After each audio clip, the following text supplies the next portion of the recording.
There are certain things in life that most people don't want to talk about, and high on that list would be what it's like to be consumed by grief and loss. Nora McInerney knows firsthand why those conversations are so difficult. Next week, she'll be talking about her experiences at a conference in Portland, sponsored by Hospice of Southern Maine. McInerney's life was a happy one until she suffered three crushing losses.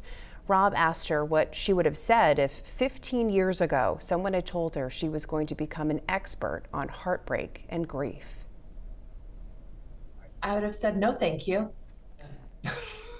No, thank you. I'm perfectly happy sitting here in a cubicle writing tweets for great clips. And also, what are you talking about? Nothing bad has ever happened to me. So I think you got the wrong Nora McInerney. That's a key point. Nothing bad had happened to you. And most of us, Yes.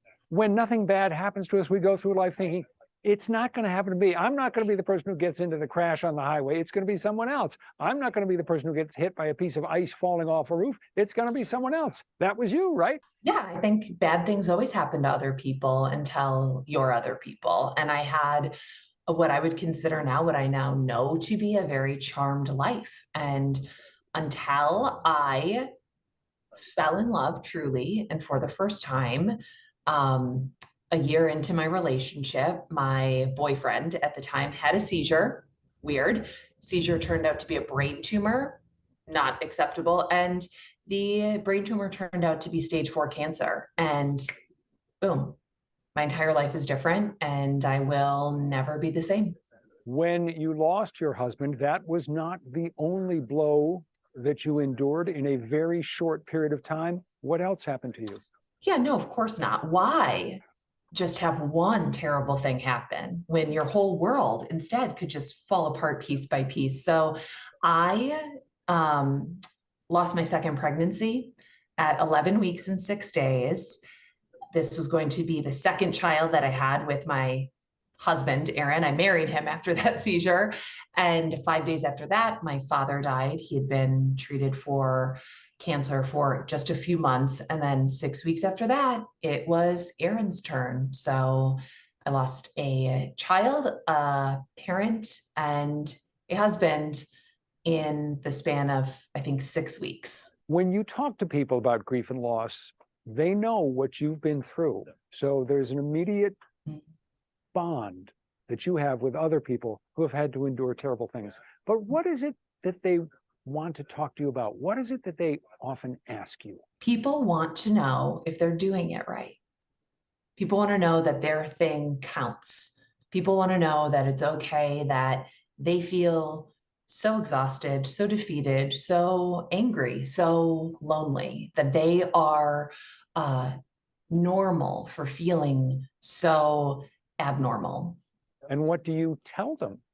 Yeah, I say yes. It's one of those things I know that you don't get it until you get it. So of course it's lonely. Of course it's lonely. And you make the point that you put it more eloquently than this, but there are basically two kinds of people in the world: those who have had terrible things happen to them and those who are going to have terrible things happen to them that break their hearts. Right, right. That's actually a wonderful way of putting it. Yeah, there are people who have grieved and there are people who haven't yet. And I know myself, I like to be good at stuff. I really wanted to be good at grief.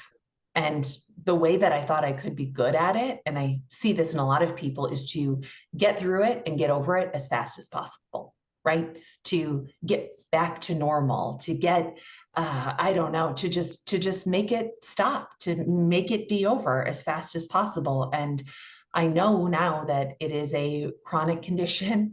I will always have it. It won't always feel how it does right now. It feels different now than it did that first day or that first month or that first year, but I'll always have it with me. And that's okay.